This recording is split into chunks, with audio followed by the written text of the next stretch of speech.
Picture this. It is 63 BC, and you are standing in the marble halls of the Roman Senate. A messenger has just arrived with news from the eastern frontier. General Pompey has crushed the last remnants of the Pontic kingdom. King Mithridates is dead. His royal family has been captured.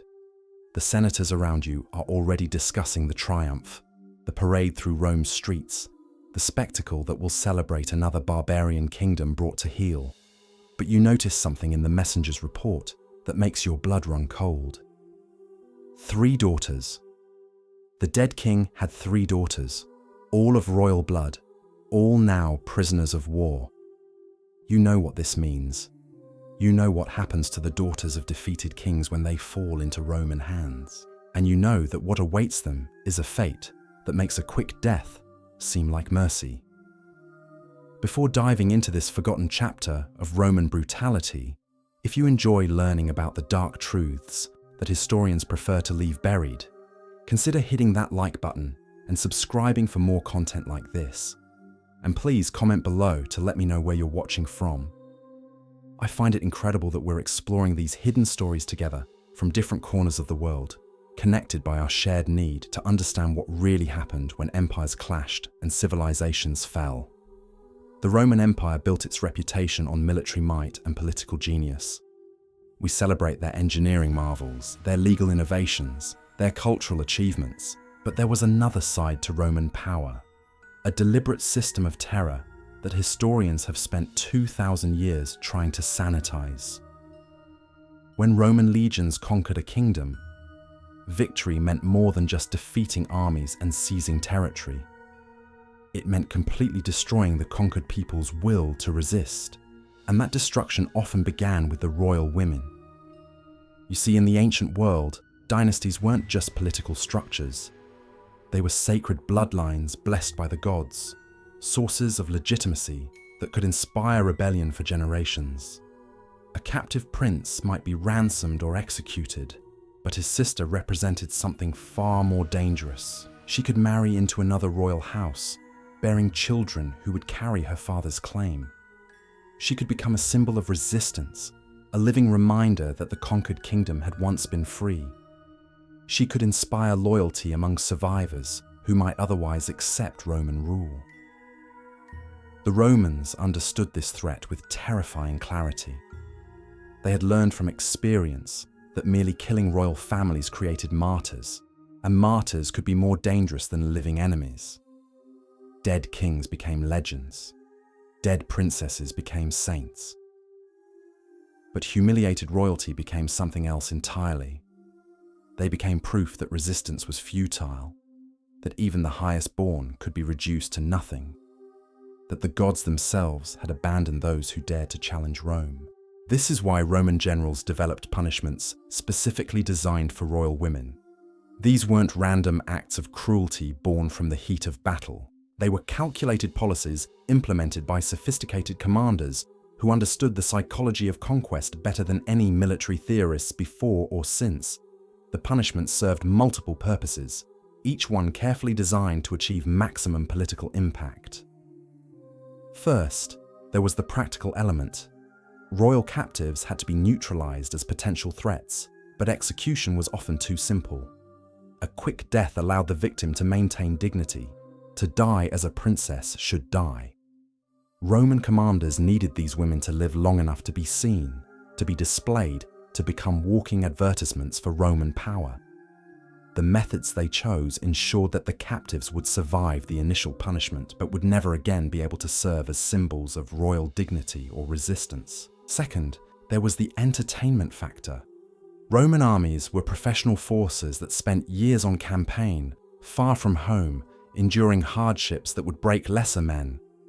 These soldiers needed rewards beyond mere pay, spectacles that would boost morale and remind them why they fought. The degradation of enemy royalty provided exactly this kind of entertainment, turning conquest into carnival and making every soldier feel like he had witnessed something extraordinary. Third, there was the propaganda value. Word of what happened to captured princesses spread far beyond the immediate audience of soldiers.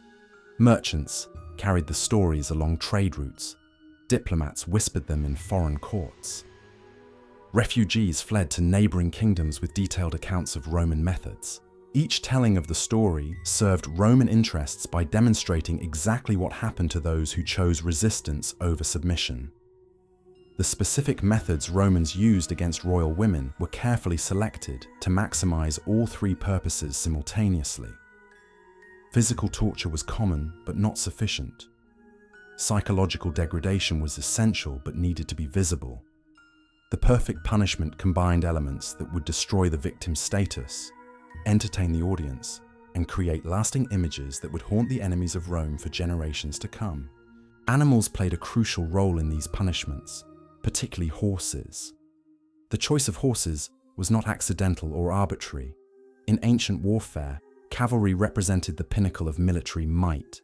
Horses were expensive to maintain, difficult to train, symbols of aristocratic power that only the wealthy could afford. When Roman commanders used horses against captured princesses, they were making a statement that went far beyond simple cruelty. They were demonstrating that the same force that had destroyed the enemy's armies would now be turned against their most precious symbols of nobility. The logistics of these punishments were as carefully planned as any military operation. Horses had to be selected for size and temperament. Equipment had to be prepared and tested. Locations had to be chosen that would accommodate the maximum number of witnesses, while ensuring the spectacle remained visible and audible. Medical knowledge was applied to ensure the victim would survive long enough for the punishment to achieve its full effect. Nothing was left to chance because too much depended on the outcome. Roman officers who supervised these punishments were not sadists acting on impulse. They were professional soldiers implementing imperial policy. Many of them had studied Greek philosophy, understood literature and art, could discuss ethics and morality with the finest minds of their age. But when it came to maintaining Roman dominance, they set aside personal feelings and executed their duties with the same precision they brought to siege warfare or logistics planning. The victims themselves faced impossible choices that revealed the true horror of their situation. Some chose defiance, maintaining their dignity until the end and accepting whatever consequences followed. Others chose submission, hoping that cooperation might lead to mercy or at least a quicker conclusion. Still others chose sacrifice, offering to endure greater suffering in exchange for the protection of family members who might otherwise share their fate. These choices were rarely made in isolation.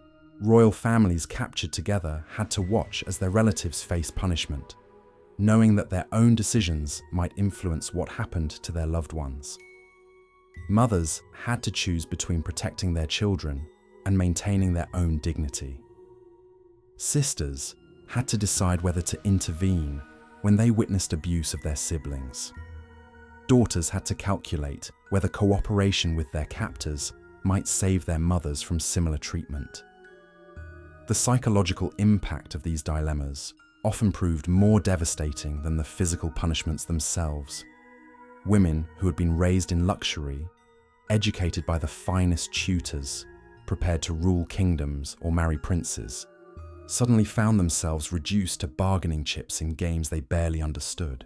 Their entire sense of identity, their understanding of their place in the world, their beliefs about justice and divine protection collapsed in moments when they realized that their royal blood offered no protection against Roman determination. The aftermath of these punishments created ripple effects that lasted for generations. Surviving family members carried traumatic memories that influenced their decisions for the rest of their lives. Kingdoms that heard the stories adjusted their military strategies, their diplomatic approaches, their willingness to resist Roman expansion. The Roman Empire itself evolved systems for managing the psychological warfare aspects of conquest, institutionalizing methods that had originally been improvised by individual commanders. Yet despite the systematic nature of these horrors, or perhaps because of it, some women found ways to survive, to protect others, to preserve something valuable from the wreckage of their former lives. Their stories reveal not only the depths of Roman cruelty, but also the extraordinary resilience of human beings facing impossible circumstances. They show us that even in the darkest moments of history, people found ways to maintain their humanity, to care for others, to make choices that honored their deepest values, even when those choices led to personal destruction. These women deserve to be remembered not just as victims, but as individuals who faced unimaginable challenges and responded with courage, intelligence, and love for others. Their stories illuminate aspects of ancient history that official chronicles preferred to ignore, revealing the true cost of empire building and the real meaning of conquest for those who experienced it from the losing side.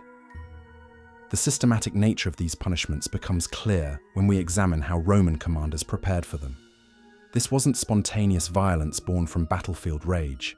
It was methodical, calculated, designed with the precision of a siege engine. When a kingdom fell and royal captives were taken, Roman generals didn't immediately decide their fate.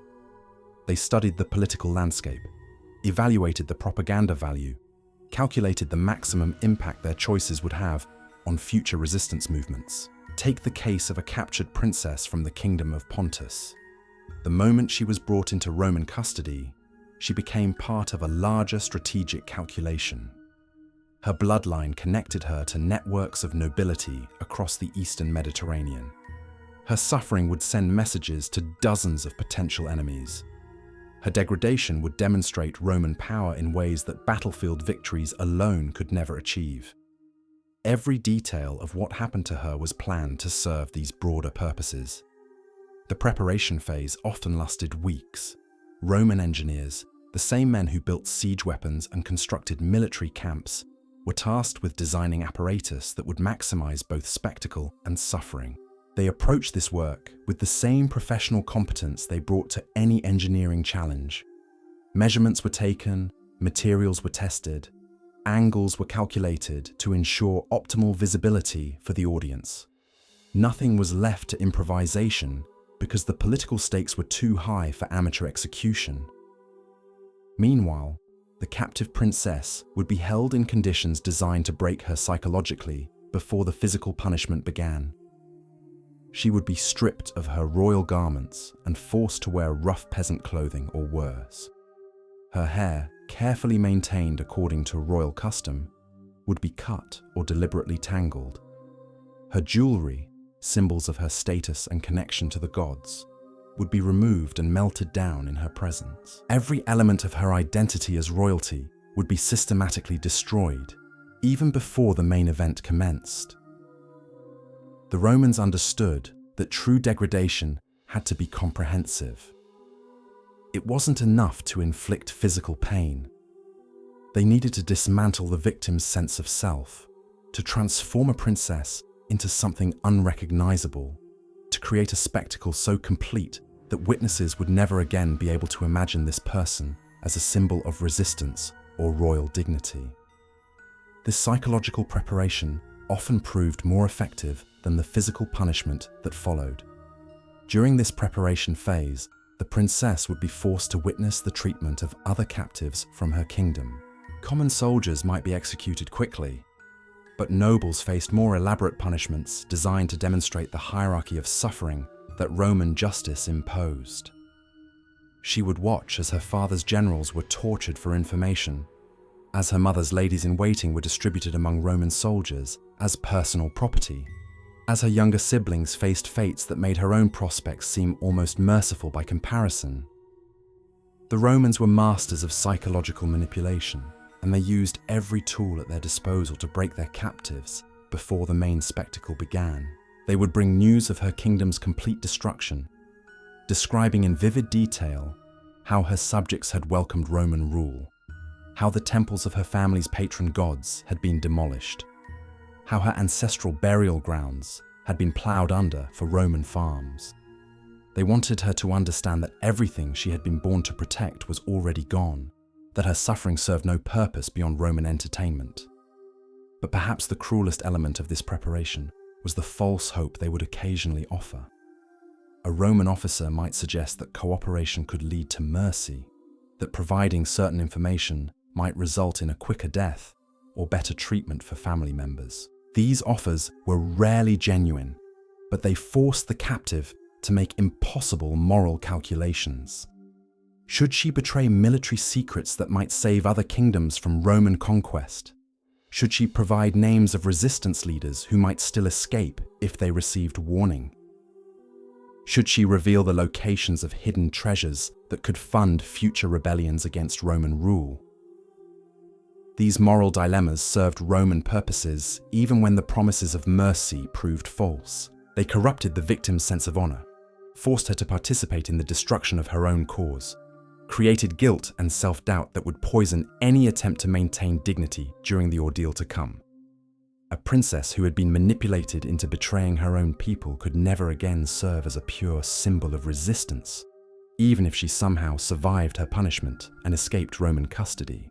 The audience for these spectacles was as carefully managed as the punishments themselves. Roman commanders understood that different groups needed to witness different aspects of the proceedings. Common soldiers were positioned where they could see the physical degradation, the reduction of enemy royalty to the level of animals. This satisfied their need for revenge and entertainment, while reinforcing their loyalty to commanders who could deliver such satisfying victories. Higher-ranking officers were given positions that allowed them to observe the psychological aspects of the punishment, the breakdown of royal dignity, the transformation of a symbol of resistance into a broken victim. These men needed to understand the political implications of what they were witnessing, to carry the lessons back to Rome, where they could be incorporated into future military doctrine. Captured enemies from other kingdoms were forced to watch from positions that maximized their terror while minimizing their ability to intervene. These witnesses would be released eventually, sent back to their homelands carrying detailed accounts of Roman methods. Their testimony would spread fear more effectively than any military threat, convincing potential enemies that resistance led not just to death, but to degradation so complete that death would seem like a blessing. Local populations were sometimes included in the audience, particularly in regions where Roman control remained tenuous. Seeing their former rulers reduced to objects of entertainment served multiple purposes.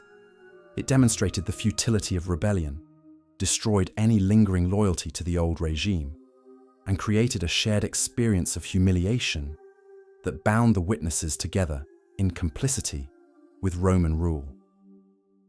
People who had witnessed the degradation of their princess could never again claim innocence or neutrality in conflicts between Rome and its enemies. The timing of these punishments was as important as their content. Roman commanders often delayed the main spectacle until maximum political advantage could be gained. News of the capture would be allowed to spread, creating anticipation and dread throughout the region. Potential rescuers would be given time to attempt interventions that could be defeated publicly, demonstrating the impossibility of challenging Roman power. Diplomatic negotiations would be allowed to proceed just far enough to raise false hopes before being dramatically rejected in favor of punishment. This deliberate pacing served psychological purposes that went far beyond simple cruelty. It created sustained periods of anticipation that were often worse than the actual punishment. It allowed rumors to spread and multiply, often becoming more terrible than the reality. It gave the Romans time to gather intelligence about potential resistance movements that might coalesce around attempts to rescue the captive princess. And it demonstrated Roman confidence in their own power, their certainty that no force on earth could prevent them from doing exactly what they chose to do to their enemies. The selection of specific punishments for specific victims followed patterns that revealed the sophistication of Roman psychological warfare. A princess known for her learning might face degradations that specifically targeted her intellectual pride. One famous for her beauty would endure disfigurements designed to destroy her appearance. A woman respected for her religious devotion would be forced to participate in acts that violated her deepest spiritual beliefs. The Romans studied their victims carefully, identifying the particular sources of strength and dignity that sustained them, then crafting punishments that would destroy those sources completely. This personalized approach to degradation required extensive intelligence gathering and careful psychological analysis.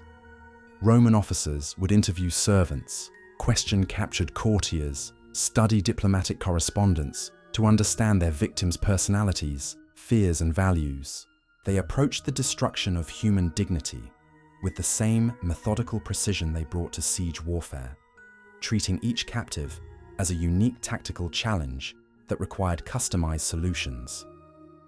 The involvement of animals in these punishments served purposes that went beyond simple brutality. Romans understood that the boundary between human and animal was central to civilized identity. By forcing their victims to interact with animals in degrading ways, they were making a statement about the victim's place in the natural order. A princess who had been reduced to the level of an animal could never again claim the divine approval that justified royal rule. She had been expelled from human society, transformed into something that existed outside the moral frameworks that protected civilized people. The choice of specific animals was never random. Horses, as symbols of military might and aristocratic power, served to demonstrate that the same forces that had conquered the victim's kingdom would now be used to destroy her personally. Dogs, associated with loyalty and protection, would be turned against their supposed betters in ways that inverted natural hierarchies. Wild animals from the arena would be used to create spectacles that combined entertainment with degradation, satisfying the Roman appetite for novel forms of violence while serving the political purposes of conquest. These animal-based punishments required careful preparation and management. Veterinarians ensured that the animals were healthy and capable of performing their assigned roles. Trainers worked with them to ensure predictable behavior during the spectacle. Medical personnel stood ready to intervene if the punishment proceeded too quickly, since the political value depended on extended suffering rather than quick death. Every aspect was planned and rehearsed to ensure maximum impact with minimum risk of failure. The aftermath of these spectacles created lasting changes in everyone who witnessed them. Roman soldiers carried the memories throughout their careers, telling and retelling the stories in ways that enhanced their own reputations while spreading fear of Roman methods. Officers incorporated the lessons into their own approaches to conquest, developing variations and improvements that made future punishments even more effective. Civilian witnesses found their entire understanding of power and justice fundamentally altered by what they had seen. But perhaps most significantly, the punishments created a new category of person in the ancient world: the royal survivor. These were women who had endured degradation so complete that they could never again function as symbols of resistance, but who remained alive as living testimonies to Roman power. Their continued existence served Roman interests in ways that death could not, providing ongoing reminders of what happened to those who challenged the empire. These royal survivors became living monuments to Roman supremacy, but their existence created unexpected complications that Roman commanders hadn't fully anticipated. A princess who had been degraded beyond recognition still possessed knowledge that could prove valuable. She knew trade routes, diplomatic protocols, hidden treasures, the locations of resistance cells. She understood languages and customs that Roman administrators struggled to navigate. Her very survival, intended as punishment, sometimes transformed into opportunity. The Romans, ever pragmatic, learned to exploit these unintended consequences. They developed systems for managing royal survivors that turned their continued existence into additional tools of control. A broken princess could be used as a translator, forced to facilitate the very conquest that had destroyed her own kingdom. She could be compelled to write letters to other royal families, describing her treatment in ways that discouraged resistance. She could be paraded through newly conquered territories as proof that even the highest born eventually submitted to Roman authority. This utilitarian approach to human suffering revealed the cold calculation behind Roman imperial policy. Nothing was wasted, not even degradation. Every element of conquest was designed to serve multiple purposes, to extract maximum value from minimum investment. The same princess whose punishment had entertained soldiers and terrorized enemies could later be employed as an administrative asset, her royal education repurposed for Roman benefit. But the survivors themselves often found ways to subvert these systems, to reclaim fragments of agency even within the constraints of their captivity. They learned to read their captors, to understand the competing interests that governed Roman decision-making, to identify opportunities for influence or protection. Some became skilled at providing information that appeared valuable while actually serving their own purposes. Others developed relationships with Roman officials that created mutual dependencies, transforming themselves from pure victims into complex political actors. The most successful survivors understood that their knowledge remained their only weapon. They rationed it carefully, revealing just enough to maintain their usefulness while concealing information that might help Rome consolidate its conquests. They learned to speak in ways that satisfied their interrogators while preserving secrets that might someday serve resistance movements. They discovered how to appear broken while maintaining inner reserves of strength that their captors never suspected existed. These psychological survival strategies required extraordinary mental discipline. A woman who had been subjected to public degradation had to compartmentalize her experiences, to separate her sense of self from what had been done to her body. She had to maintain hope while acknowledging reality, to plan for futures that seemed impossible while accepting present circumstances that were unbearable. The mental fortitude required for such survival often exceeded the physical courage demanded of warriors on battlefields. Roman society itself was changed by these encounters with royal captives. Soldiers who had witnessed the degradation of enemy princesses returned to Italy carrying expectations about how power should be exercised. Citizens who attended triumphal parades where captive royalty was displayed developed appetites for spectacles that pushed the boundaries of acceptable entertainment. The empire's relationship with violence evolved in ways that normalized extreme cruelty as a legitimate expression of imperial authority. The families of Roman commanders faced their own moral reckonings. Wives and daughters who heard detailed accounts of what their men had done to enemy women had to reconcile their love for their relatives with their horror at the methods employed. Some chose denial, refusing to acknowledge the reality of Roman conquest practices. Others embraced the brutality, convincing themselves that such measures were necessary for imperial security. Still others quietly harbored doubts that would influence their own behavior in moments when they possessed power over vulnerable people. The legal framework surrounding these punishments revealed the institutional nature of Roman cruelty. Military law explicitly authorized commanders to dispose of captives as they saw fit, providing legal cover for practices that might otherwise be considered criminal. Senate debates about conquest policy acknowledged the propaganda value of public punishment without explicitly describing the methods employed. Imperial correspondence discussed the management of royal captives in bureaucratic language that concealed the human reality behind administrative decisions. This institutionalization of brutality created a system where individual Romans could participate in atrocities while maintaining psychological distance from personal responsibility. Soldiers followed orders from superiors. Officers implemented policies created by politicians. Senators authorized strategies developed by military theorists. Everyone involved could claim they were simply fulfilling their duties within a larger system, even as that system produced suffering on an unprecedented scale. The documentation of these practices was deliberately obscured to protect Roman reputation while preserving institutional knowledge. Official records described the fate of captives in euphemistic terms that concealed the reality of what occurred.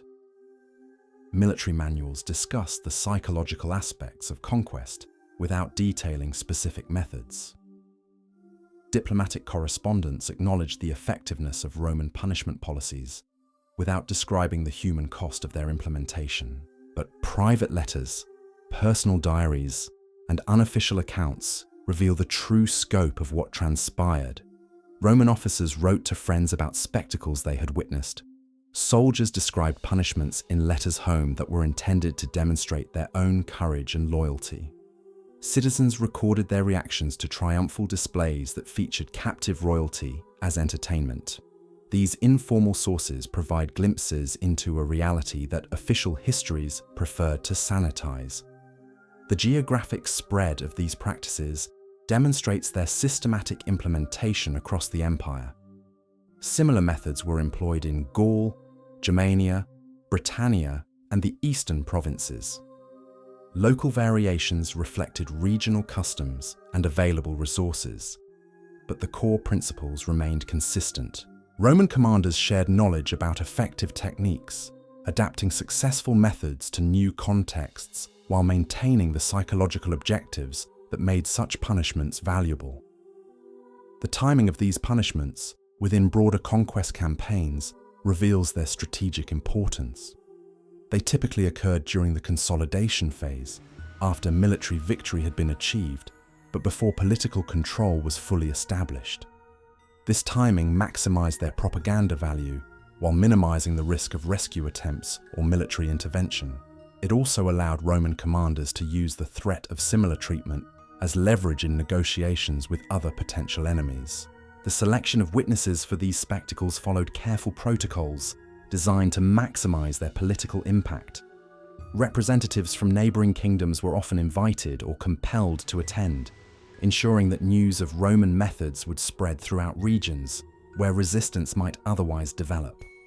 Captured military leaders were forced to watch the degradation of their former rulers, demonstrating the futility of continued resistance.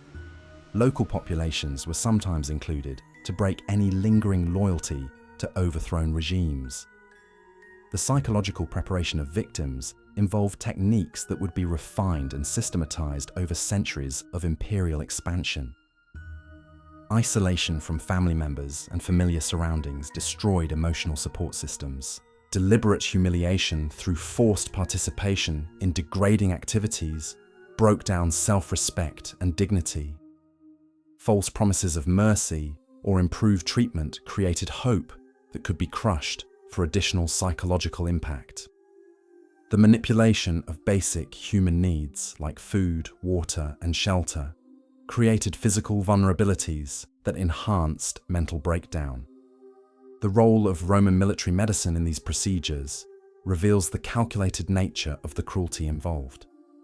Physicians were present to ensure that victims survived long enough for punishments to achieve their intended effects. Medical knowledge was applied to maximize suffering while preventing premature death. Pain management techniques were deliberately withheld to enhance the spectacle. The healing arts were perverted to serve the purposes of systematic degradation. The economic aspects of these punishments demonstrate their integration into broader systems of imperial exploitation. The costs of staging elaborate spectacles were offset by the political benefits of enhanced control over conquered populations. The labor required for preparation and cleanup was typically provided by other captives, creating hierarchies of suffering that divided potential resistance movements. The materials and equipment used in punishments were often repurposed from religious or ceremonial objects seized from conquered temples, adding layers of cultural desecration to physical brutality. The religious dimensions of these practices reflected Roman beliefs about divine approval and imperial destiny. Many commanders genuinely believed that their victories demonstrated divine favor, that the gods themselves endorsed Roman expansion and the methods employed to achieve it. The degradation of enemy royalty was seen as cosmic justice, the inevitable consequence of challenging Rome's divinely ordained authority. This religious framework provided psychological comfort to participants while enhancing the ritual significance of the punishments themselves. The cultural impact of these spectacles extended far beyond their immediate political purposes. They influenced Roman literature, art, and entertainment in ways that normalized extreme violence as acceptable subject matter. They shaped Roman concepts of masculinity and power, creating expectations about how dominant groups should treat subordinate populations.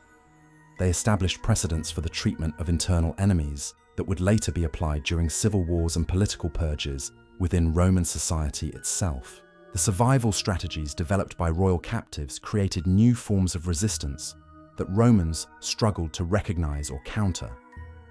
Some women maintained secret communications with supporters outside Roman territory, passing information that aided future resistance movements. Others used their positions as translators or advisors to provide misleading information that undermined Roman military operations. Still others focused on preserving cultural knowledge and traditions that might otherwise be lost during the chaos of conquest and occupation. These subtle forms of resistance required extraordinary courage and intelligence. A woman who appeared completely broken to her captors might actually be conducting sophisticated psychological warfare of her own. She might be gathering intelligence about Roman military capabilities, identifying weaknesses in their administrative systems, or developing networks of contacts who could support future liberation efforts. Her very survival became a form of victory, proof that Roman power, however overwhelming, could not completely destroy the human spirit or eliminate all forms of opposition to imperial authority. The long-term consequences of these practices shaped the development of Western civilization in ways that historians are still discovering. They established precedents for the treatment of conquered populations that influenced European colonial practices centuries later. They created cultural expectations about the relationship between power and violence that persisted long after the fall of the Roman Empire.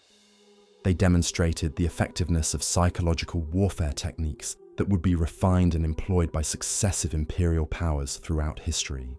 The transmission of knowledge about these methods across generations of Roman commanders created a hidden curriculum within military education that was never formally documented, but was thoroughly understood by those who needed to know.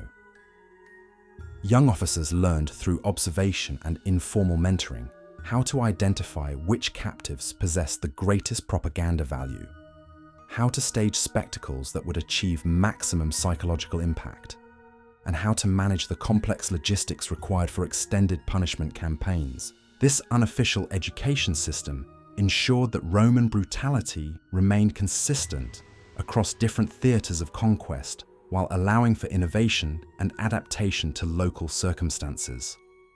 An officer who had witnessed the degradation of Germanic tribal leaders could apply those lessons when confronting Celtic nobility in Gaul.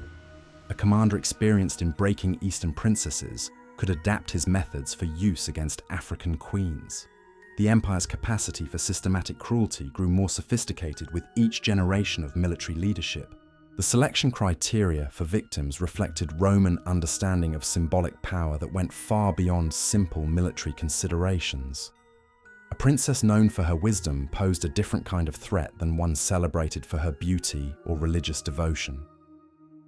Each required tailored approaches to degradation that would destroy the specific qualities that made her dangerous to Roman authority.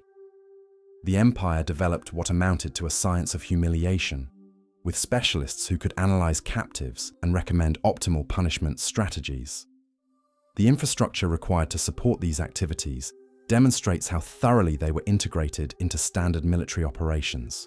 Roman camps included specialized facilities for holding high-value captives, equipment for staging public spectacles, and medical facilities capable of managing the complex health requirements of extended punishment scenarios. Supply chains were established to provide the animals, materials, and personnel needed for elaborate degradation ceremonies. Administrative systems tracked the costs and benefits of different punishment methods to optimize future operations.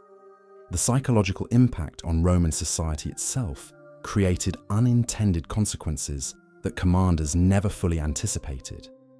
Citizens who attended triumphal processions featuring degraded captives developed expectations about imperial entertainment that pushed Roman culture toward increasingly extreme spectacles. The Colosseum and its gladiatorial games represented a logical evolution of appetites, first cultivated through the public humiliation of conquered royalty. What began as military psychological warfare gradually transformed into civilian entertainment that required ever more shocking displays to satisfy popular demand. The families of captive princesses faced impossible calculations that revealed the true horror of their situations. Mothers had to decide whether to attempt rescue missions that would likely result in the capture and punishment of additional family members. Brothers had to choose between launching hopeless military campaigns to avenge their sisters or accepting diplomatic arrangements that might secure better treatment for other captives. Husbands faced the psychological destruction of knowing their wives were enduring degradation while they remained powerless to intervene. These family dynamics created ripple effects that influenced political decisions across multiple kingdoms for generations. Royal houses that had witnessed the fate of allied dynasties often chose submission over resistance, calculating that immediate surrender offered better prospects than the certainty of eventual capture and punishment. Marriage alliances were restructured to avoid creating situations where royal women might fall into Roman hands. Succession laws were modified to limit the number of potential captives who might be used as leverage against their kingdoms. The documentation systems Romans developed for tracking captives revealed the bureaucratic efficiency they brought to systematic cruelty. Records were maintained detailing each prisoner's background, the specific punishments they had endured, their current status, and potential future utility. These files were cross-referenced with intelligence reports about their home regions, diplomatic correspondence with allied kingdoms, and strategic assessments about the propaganda value of different treatment options. The medical knowledge Romans accumulated through their treatment of captives advanced their understanding of human physiology in ways that would later benefit Roman medicine generally. Physicians learned to manage trauma, prevent infection, and sustain life under extreme conditions. This knowledge was systematically recorded and shared among military medical personnel, creating a body of expertise that served both humanitarian and brutal purposes, depending on the circumstances of its application. The economic calculations behind these punishment campaigns demonstrate how thoroughly Romans integrated cruelty into their cost-benefit analyses of conquest. The expenses of staging elaborate spectacles were weighed against the political benefits of enhanced territorial control. The labor costs of managing captives were compared to the intelligence value they might provide. The resource requirements for extended punishment scenarios were balanced against the deterrent effects they would have on potential enemies. The religious justifications Romans developed for their treatment of captives reflected sophisticated theological thinking that reconciled their actions with their moral beliefs. They argued that conquered peoples had offended the gods through their resistance to Roman authority, making severe punishment a form of divine justice rather than human cruelty. They claimed that the degradation of enemy royalty served religious purposes by demonstrating the superiority of Roman deities over foreign gods who had failed to protect their worshippers. The cultural transmission of these practices beyond military circles created lasting changes in Roman society that extended far beyond conquest policy. Literary works began incorporating themes of dominance and submission that reflected the realities of imperial expansion. Artistic representations of conquered peoples emphasized their humiliation rather than their former dignity. Educational systems taught Roman children that such treatment of enemies was not only acceptable, but necessary for maintaining imperial security.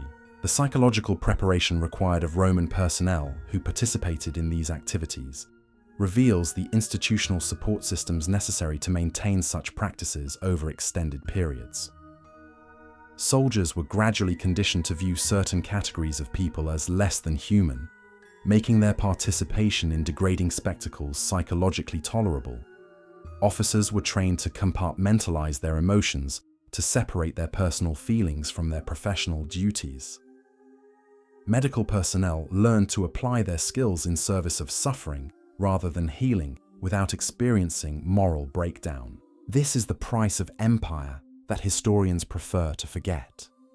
The marble monuments and triumphant arches tell stories of Roman glory, but they were built on foundations of systematic brutality that targeted the most vulnerable victims of conquest. The daughters of defeated kings weren't just casualties of war. They were deliberate sacrifices on the altar of imperial power, their suffering calculated to serve political purposes that extended far beyond their individual fates.